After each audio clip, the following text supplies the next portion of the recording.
എല്ലാ ഉദ്യോഗാർത്ഥികൾക്കും ചാനലിന്റെ daily current affairs ക്ലാസ്സിലേക്ക് സ്വാഗതം. ഇന്ന് നമ്മൾ ചർച്ച ചെയ്യാൻ പോകുന്നത് 2026 മാർച്ച് 12 തീയതിയിലെ പ്രധാന ആനുകാലിക വിഷയങ്ങളും അവയുടെ അനുബന്ധ വിവരങ്ങളുമാണ്. അപ്പോൾ നമ്മൾ ക്ലാസ്സിലേക്ക് കടക്കാം.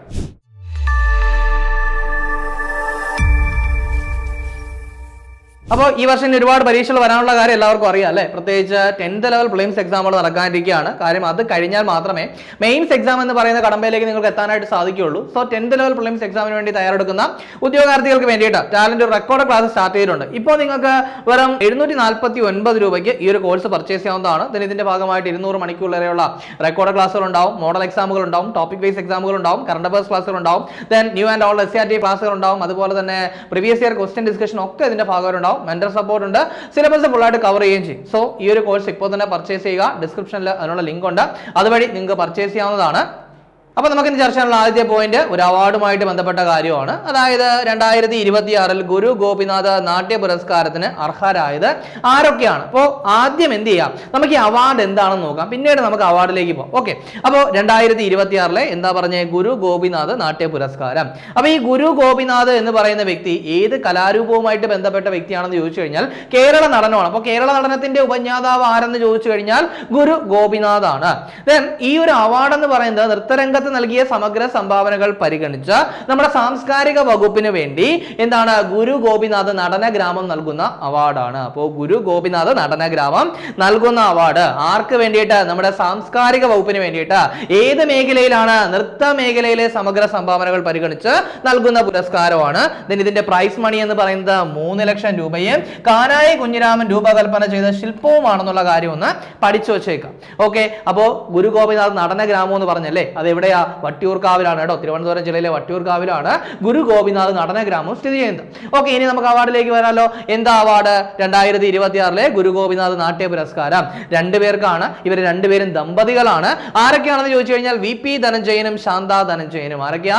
VP Dhananjayan and Shantha Dhananjayan. അങ്ങനെയാണെങ്കിൽ ഒരു ക്വസ്റ്റ്യൻ വരുന്നു, എന്താണ് VP ധനഞ്ജയനും ശാന്ത ധനഞ്ജയനും ഏത് കലാരൂപവുമായിട്ട് ബന്ധപ്പെട്ടിരിക്കുന്നു? ഏതാണ്? ഭരതനാട്യം. ഏതാണ്? ഭരതനാട്യവുമായിട്ട് ബന്ധപ്പെട്ട വ്യക്തികളാണ് ഈ പറയുന്ന VP ധനഞ്ജയനും അതുപോലെ തന്നെ ശാന്ത ധനഞ്ജയനും. കൃത്യമായിട്ടൊന്ന് നോട്ട് ചെയ്ത് വെച്ചേക്കുക. ഇനി അതുപോലെ തന്നെ ഇതിനൊപ്പം തന്നെ സബരിയ പുരസ്കാരവും പ്രഖ്യാപിക്കുകയുണ്ടായി. അത് അംബിക മോഹനാണ് കേട്ടോ. അംബിക മോഹൻ. ഈ അംബിക മോഹൻ എന്ന് പറയുന്നത് കേരള നടനവുമായിട്ട് ബന്ധപ്പെട്ട കലാകാരിയാണ്.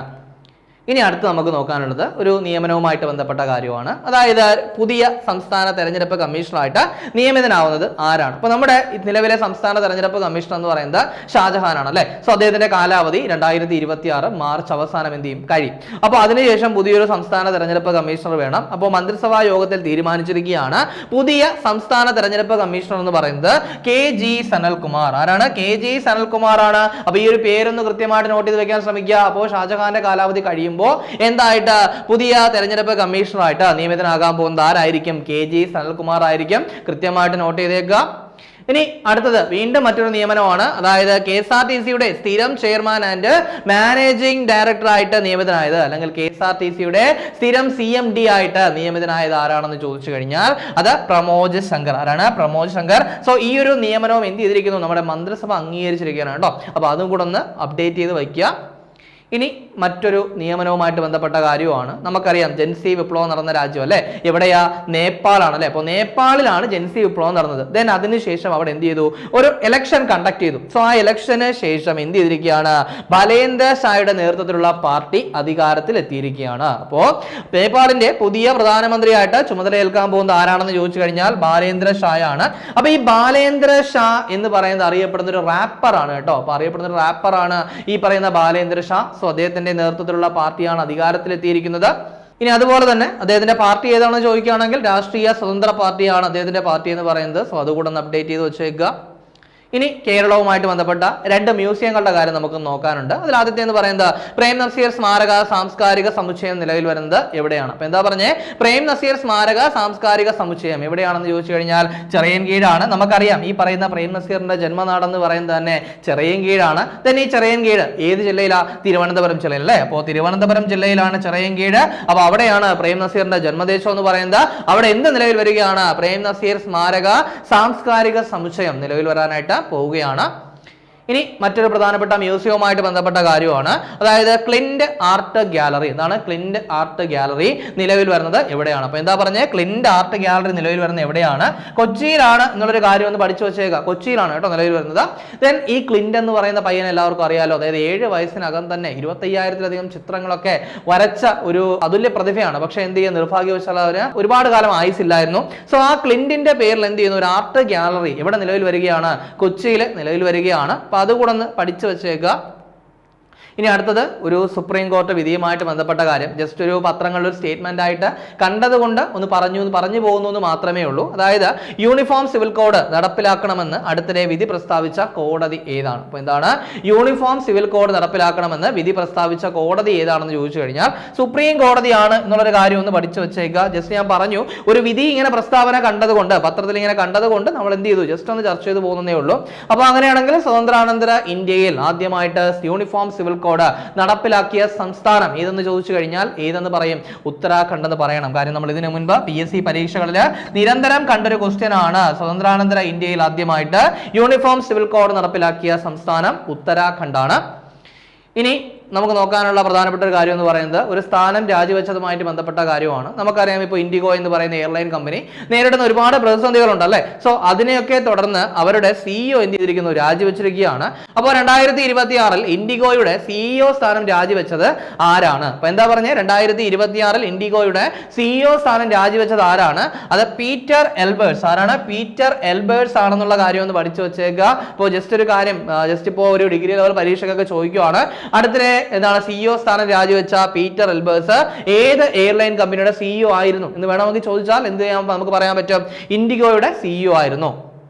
ഇനി അടുത്തത് നമ്മുടെ ഫിഫ വേൾഡ് കപ്പുമായിട്ട് ബന്ധപ്പെട്ട കാര്യമാണ്. നമുക്കറിയാം USA, കാനഡ, മെക്സിക്കോ എന്നീ രാജ്യങ്ങളിലായിട്ടാണ് എന്ത് ചെയ്യുന്നത് 2026 ഫിഫ വേൾഡ് കപ്പ് നടക്കുന്നത്. ദെൻ അതിന്റെ ഭാഗ്യചിഹ്നങ്ങളും 3 മേപ്പിൾ, സായു, ക്ലച്ച്. ഇത് 3 അതിന്റെ ഭാഗ്യചിഹ്നങ്ങൾ. ദെൻ അതിന്റെ ഔദ്യോഗിക പന്ത് എന്ന് പറയുന്നത് ട്രയോണ്ടെ ആണെന്നുള്ള കാര്യം നമുക്കറിയാം. ദെൻ അതുപോലെ തന്നെ 48 ടീമുകൾ പങ്കെടുക്കുന്നുണ്ടെന്നുള്ള കാര്യം നമുക്കറിയാം അല്ലെ. ഇത്രയും കാര്യങ്ങൾ നമുക്ക് വ്യക്തമായി അറിയാവുന്ന കാര്യമാണ്. സോ ആരൊക്കെയാണ് ഉദ്ഘാടന മത്സരത്തിൽ ഏറ്റുമുട്ടുന്നത്? അപ്പോൾ 2026 ഫിഫ ഫുട്ബോൾ ലോകകപ്പിന്റെ ഉദ്ഘാടന മത്സരത്തിൽ ഏറ്റുമുട്ടുന്നത് ആരൊക്കെയാണ്? അത് മെക്സിക്കോയും ദക്ഷിണാഫ്രിക്കയും. ആരൊക്കെയാണ്? മെക്സിക്കോയും ദക്ഷിണാഫ്രിക്കയാണ്. അപ്പൊ കൃത്യമായിട്ട് നോട്ട് ചെയ്യുക. അപ്പൊ നമുക്ക് എന്തായാലും ഈ വർഷം ഒരുപാട് സ്പോർട്സ് ഇവന്റ്സുകൾ പഠിക്കാനായിട്ടുണ്ട്. അപ്പൊ അത്തരത്തിലൊരു പ്രധാനപ്പെട്ട ഒന്നാണ് ഈ പറയുന്ന ഫിഫ ഫുട്ബോൾ ലോകകപ്പ് എന്ന് പറയുന്നത്. അപ്പോൾ കൃത്യമായിട്ട് അതുമായിട്ട് ബന്ധപ്പെട്ട കാര്യങ്ങൾ നമ്മൾ നിങ്ങളെ അപ്ഡേറ്റുകൾ കൃത്യമായിട്ട് അറിയിക്കും. then അതിന് കഴിയുന്ന സമയം നമുക്ക് എന്ത് ചെയ്യാം, ഡീറ്റെയിൽ ആയിട്ടൊരു വീഡിയോ തന്നെ ചെയ്തേക്കാം. ഇപ്പൊ ഈ ഒരു കാര്യം ഒന്ന് ഓർത്ത് വെച്ചേക്കുക. ഇനി അടുത്തത് ഒരു വിയോഗവുമായിട്ട് ബന്ധപ്പെട്ട കാര്യമാണ്. അതായത് വാട്ടർ ഗേറ്റ് വിവാദവുമായിട്ട് ബന്ധപ്പെട്ട നിർണായകമായ റെക്കോർഡിങ്ങുകൾ പുറത്തുവിട്ട അലക്സാണ്ടർ ബട്ടർഫീൽഡ് അന്തരിച്ചു. അപ്പോൾ ജസ്റ്റ് നമ്മുടെ പത്രങ്ങളിലൊക്കെ ഉണ്ടായിരുന്ന ഒരു കാര്യമാണ്. അപ്പോൾ സിമ്പിളായിട്ട് അലക്സാണ്ടർ ബട്ടർഫീൽഡ് അന്തരിച്ചു എന്ന് മാത്രം നമുക്ക് പഠിച്ചു വെച്ചാൽ മതിയാവും. പക്ഷേ ഈ പറയുന്ന എന്താണ് വാട്ടർ ഗേറ്റ് വിവാദവുമായിട്ട് ബന്ധപ്പെട്ട നിർണായകമായ റെക്കോർഡിങ്ങുകൾ പുറത്തുവിട്ടു എന്നൊരു കാര്യം കൊണ്ടാണ് അദ്ദേഹം ലോക ശ്രദ്ധ നേടിയത്. ദെൻ അതിനുശേഷം എന്താണ് അമേരിക്കയിൽ തന്നെ ഈ ഒരു വാട്ടർ ഗേറ്റ് വിവാദവുമായിട്ട് ബന്ധപ്പെട്ട ഒരുപാട് കാര്യങ്ങൾ എന്ത് ചെയ്യുകയുണ്ടായി, അമേരിക്കയിൽ നടക്കുകയുണ്ടായി. അതായത് 1972 ഈ ഒരു വാട്ടർ ഗേറ്റ് സമുച്ചയത്തിൽ കുറച്ച് പേര് അതിക്രമിച്ചു കയറുകയും അതിന് ആ സമയത്തെ അവിടുത്തെ പ്രസിഡന്റ് ആയിരുന്ന റിച്ചാർഡ് നിക്സൺ ഒക്കെ ചെറിയ പങ്കുണ്ടെന്നൊക്കെ ഒരുപാട് പേര് പറയുകയും ചെയ്തു. സോ അതിനെ തുടർന്ന് ആ ഒരു കേസൊക്കെ ഒതുക്കി തീർക്കാനും അന്വേഷണമൊക്കെ മരവിപ്പിക്കാനും ഒക്കെ ഈ പറയുന്ന റിച്ചാർഡ് നിക്സൺ നോക്കുകയും ദെൻ അതിനുശേഷം എന്ത് ചെയ്യുന്നു, റിച്ചാർഡ് നിക്സൺ 1974 രാജിവെക്കുകയും ചെയ്യുന്നു. സോ ഇതാണ് ആ ഒരു വാട്ടർ ഗേറ്റ് വിവാദത്തിന്റെ ഒരു ലൈനപ്പ് എന്ന് പറയുന്നത്. അപ്പോൾ എന്തായാലും ആ സമയത്തെ പ്രസിഡന്റ് ആയിരുന്ന റിച്ചാർഡ് നിക്സൺ രാജിവെക്കാൻ ഇടയായ ഒരു പ്രധാനപ്പെട്ട സംഭവമായിരുന്നു ഈ ഒരു വാട്ടർ ഗേറ്റ് വിവാദം എന്ന് പറയുന്നത്. സോ അതിന്റെ നിർണായകമായിട്ടുള്ള റെക്കോർഡിങ്ങുകളൊക്കെ പുറത്തുവിട്ട വ്യക്തിയാണ് ഈ പറയുന്ന അലക്സാണ്ടർ ബട്ടർഫീൽഡ്. സോ ആ ഒരു രീതിയിൽ ഒന്ന് കൃത്യമായിട്ട് നോട്ട് ചെയ്ത് വെച്ചേക്കുക. ദെൻ വാട്ടർ ഗേറ്റ് വിവാദത്തെ തുടർന്ന് രാജിവെച്ച അമേരിക്കൻ പ്രസിഡന്റ് ആരെന്ന് ചോദിച്ചു കഴിഞ്ഞാൽ റിച്ചാർഡ് നിക്സൺ ആണെന്നുള്ള കാര്യം പഠിക്കുക. നമ്മുടെ ഡിഗ്രി ലെവൽ എക്സാംസ് ഇനിയിപ്പോൾ വരാതിരിക്കുകയാണ് അല്ലേ. പ്രിലിംസ് എക്സാംസ് എന്തായാലും മെയ് 2 മുതൽ സ്റ്റാർട്ട് ചെയ്യുകയാണ്. അപ്പോൾ ഈ ഒരു പ്രിലിംസ് എക്സാമിന് വേണ്ടി തയ്യാറെടുക്കുന്ന ഉദ്യോഗാർത്ഥികൾക്ക് വേണ്ടിയിട്ട് talent degree prelims come mains rank fail പുറത്തിറക്കിയിട്ടുണ്ട്. 3 വോളിയം ആയിട്ടാണ് പുറത്തിറക്കിയിരിക്കുന്നത്. മുൻവർഷ ചോദ്യങ്ങളും അതുപോലെ തന്നെ SCRT ഫാക്ടറുകളും ഒക്കെ ആഡ് ചെയ്താണ് ഈ ഒരു പുസ്തകം തയ്യാറാക്കിയിട്ടുള്ളത്. നിങ്ങളുടെ വീടിനടുത്തുള്ള ബുക്ക് സ്റ്റോറുകളിലും ആമസോൺ, ഫ്ലിപ്കാർട്ട് എന്നീ പ്ലാറ്റ്ഫോമുകളിൽ ടാലന്റിന്റെ വെബ്സൈറ്റ് ആയിട്ടുള്ള verandah.channelgala.com അതിലും എന്താണ് ഈ ഒരു പുസ്തകം ലഭ്യമാണ്. വാങ്ങുക, പഠിച്ചു തുടങ്ങുക. ഓക്കെ, അപ്പോൾ നമ്മുടെ ചർച്ച ചെയ്ത പോയിന്റ് ഒന്നുകൂടി നോക്കാം അല്ലെ. അപ്പൊ നമ്മൾ ആദ്യം പറഞ്ഞ പോയിന്റ് എന്താ? ഒരു പുരസ്കാരമാണ്, ഗുരു ഗോപിനാഥ് നാട്യ പുരസ്കാരം. ഏത് മേഖലയ്ക്കാണ്? നൃത്തരംഗത്തെ സമഗ്ര സംഭാവനയ്ക്ക്. ആരാണ് നൽകുന്നത്? ഗുരു ഗോപിനാഥ് നടന ഗ്രാമമാണ്. ആർക്ക് വേണ്ടിയിട്ട്? സാംസ്കാരിക വകുപ്പിന് വേണ്ടിയിട്ട്. ഓക്കെ, അപ്പൊ ആർക്കാണ് 2026 അല്ലെങ്കിൽ ആർക്കൊക്കെയാണ് 2026 പുരസ്കാരം കിട്ടിയത്? ഒന്ന് VP ധനഞ്ജയൻ, അതുപോലെ തന്നെ ശാന്ത ധനഞ്ജയൻ. രണ്ടുപേരും ദമ്പതികളാണ്, ഭരതനാട്യം കലാകാരാണ് എന്നുള്ള കാര്യം നമ്മൾ പറഞ്ഞു. ദെൻ പ്രൈസ് മണി 3 ലക്ഷമാണ്. ദെൻ അതുപോലെ കാനായി കുഞ്ഞിരാമൻ രൂപകൽപ്പന ചെയ്ത ശില്പവും എന്ത് ചെയ്യുന്നുണ്ട്? നൽകുന്നുണ്ട്. then അതിനുശേഷം പറഞ്ഞു നമ്മുടെ സംസ്ഥാനത്തിന്റെ പുതിയ തെരഞ്ഞെടുപ്പ് കമ്മീഷണറായിട്ട് നിയമിതനാകാൻ പോകുന്നത് KG സനൽകുമാർ ആണ്. കൃത്യമായിട്ട് പഠിക്കുക, കാരണം ഷാജഹാന്റെ കാലാവധി കഴിയുകയാണ് കേട്ടോ. ഇനി അതിനുശേഷം പറഞ്ഞത് മറ്റൊരു നിയമനമാണ്, അതായത് KSRTCയുടെ സ്ഥിരം ചെയർമാൻ ആൻഡ് മാനേജിംഗ് ഡയറക്ടറായിട്ട് നിയമിതനായത് പ്രമോദ് ശങ്കർ ആണെന്ന് നമ്മൾ പറഞ്ഞു. അതിനുശേഷം നേപ്പാളിന്റെ പുതിയ പ്രധാനമന്ത്രിയെ പറ്റി പറഞ്ഞു അല്ലെ. ജെൻസി വിപ്ലവം നടന്നത് നേപ്പാളിലാണ്. അപ്പൊ അതിനെ തുടർന്ന് അവിടുത്തെ പ്രധാനമന്ത്രിയൊക്കെ രാജിവെച്ചിട്ടുണ്ടായിരുന്നു. ദെൻ ഇലക്ഷൻ നടന്നു. പുതിയ പ്രധാനമന്ത്രിയായിട്ട് സ്ഥാനമേൽക്കാൻ പോകുന്നത് ബാലേന്ദ്ര ഷായാണ്. ഇദ്ദേഹം അറിയപ്പെടുന്ന ഒരു റാപ്പർ ആണെന്നുള്ള കാര്യം ഓർക്കുക. അപ്പൊ നിങ്ങൾ നോക്കിയേ, നമ്മുടെ അയൽ രാജ്യങ്ങളായിട്ടുള്ള നേപ്പാള്, ബംഗ്ലാദേശ്, ഇവിടെയൊക്കെ റീസെന്റ് ആയിട്ട് ഇപ്പൊ ഇലക്ഷൻ കഴിഞ്ഞിരിക്കുകയാണ്. സോ അതുകൊണ്ട് തന്നെ ഇതിൽ ഏതെങ്കിലും ഒരെണ്ണം എന്തായാലും നമുക്ക് എന്ത് ചെയ്യാം? ഒരു പരീക്ഷയ്ക്ക് പ്രതീക്ഷിക്കാം. കൃത്യമായിട്ട് പഠിക്കുക. അതിനുശേഷം നമ്മൾ നോക്കിയ പോയിന്റ് എന്തായിരുന്നു? പ്രേം നസീർ സ്മാരക സാംസ്കാരിക സമുച്ചയം നിലവിൽ വരുന്നത് എവിടെയാണെന്ന് പറഞ്ഞു അല്ലെ. ചിറയൻകീഴാണ്. അതേപോലെ ഒരു ആർട്ട് ഗാലറിയും പറഞ്ഞില്ലേടാ, എന്താ? ക്ലിന്റ് ആർട്ട് ഗാലറി എവിടെയാണ്? കൊച്ചിയിലാണ് നിലവിൽ വരുന്നത്. അപ്പൊ അതുകൂടെ ഒന്ന് പഠിച്ചേക്കുക.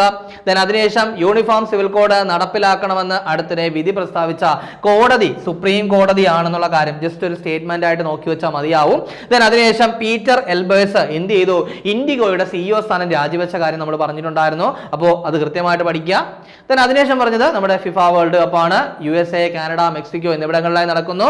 48 ടീമുകൾ പങ്കെടുക്കുന്നു. ക്ലച്ച്, മേപ്പിൾ സായു ഭാഗ്യചിഹ്നങ്ങൾ, ട്രയോണ്ട എന്ന് പറയുന്നത് ഔദ്യോഗിക പന്ത്. സോ അതിന്റെ ഉദ്ഘാടന മത്സരത്തിൽ മെക്സിക്കോയും ദക്ഷിണാഫ്രിക്കയും ഏറ്റുമുട്ടുന്നു. അപ്പൊ അതുകൂടെ ഒന്ന് പഠിച്ചേക്കുമല്ലോ. ദെൻ അതിനുശേഷം ഒരു വിയോഗമാണ് പറഞ്ഞത്. എന്താ പറഞ്ഞത്?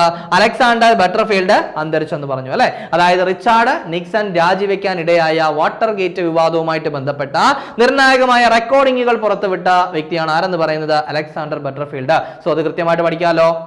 ഇനി കഴിഞ്ഞ ക്ലാസ്സുമായി ബന്ധപ്പെട്ട 2 ചോദ്യങ്ങൾ നൽകുകയാണ്. അതിന് ഉത്തരം കൂടി കമന്റ് ചെയ്യുക. ആദ്യത്തെ ചോദ്യം, മൊജ്തബ ഖമേനി ഏത് രാജ്യത്തിന്റെ പരമോന്നത നേതാവായാണ് നിയമിതനായത്? അപ്പോ Iran, Israel, Saudi Arabia, Iraq. ശരി ഉത്തരം കമന്റ് ചെയ്യുക. രണ്ടാമത്തെ ചോദ്യം, സൈലന്റ് വാലി നാഷണൽ പാർക്കിൽ നടത്തിയ സമഗ്ര പക്ഷി സർവേയിൽ രേഖപ്പെടുത്തിയ പക്ഷി ഇനങ്ങൾ എത്ര എന്നാണ്? 172, 82, 192, 162. ശരി ഉത്തരം കമന്റ് ചെയ്യുക.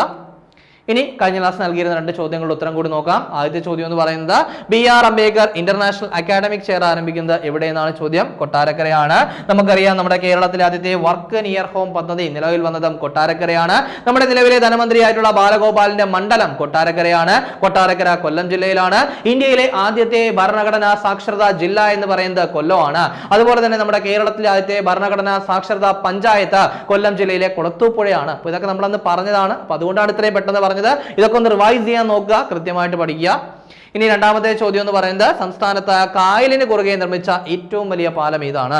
പെരുമ്പളം പാലമാണോ, കുമ്പിച്ചൽ കടവ് പാലമാണോ, പടഹാരം പാലമാണോ, അതോ ഇതൊന്നുമല്ലേ? അപ്പൊ ഇതിന്റെ ശരി ഉത്തരം എന്ന് പറയുന്നത് ഏതാണ്? അത് പെരുമ്പളം പാലമാണ്. കൃത്യമായിട്ട് പഠിക്കുക. ഈ പറയുന്ന പടഹാരം പാലം നമ്മൾ പറഞ്ഞു അല്ലേ, ഇരുനില പാലമാണ്. കേരളത്തിലെ ആദ്യത്തെ ഇരുനില പാലമാണ്. സ്ഥിതി ചെയ്യുന്നത് ആലപ്പുഴയിലാണെന്ന് പറഞ്ഞു. ദെൻ കുമ്പിച്ചൽ കടവ് പാലം ഒരു ഡാം റിസർവോയറിന് മുകളിലൂടെ അല്ലെങ്കിൽ കേരളത്തിലെ നദിക്ക് മുകളിലൂടെ നിർമ്മിച്ച ഏറ്റവും നീളം കൂടിയ പാലം എന്ന് പറയുന്നത് കുമ്പിച്ചാൽ കടവ് പാലം തിരുവനന്തപുരം ജില്ലയിലെ അമ്പൂരിയിൽ സ്ഥിതി ചെയ്യുന്നു. ദെൻ പെരുമ്പളം പാലം പറഞ്ഞല്ലോ, സംസ്ഥാനത്ത് കായലിന് കുറുകെ നിർമ്മിച്ച ഏറ്റവും വലിയ പാലമാണ് ഏതെന്ന് പറയുന്നത് പെരുമ്പളം പാലം.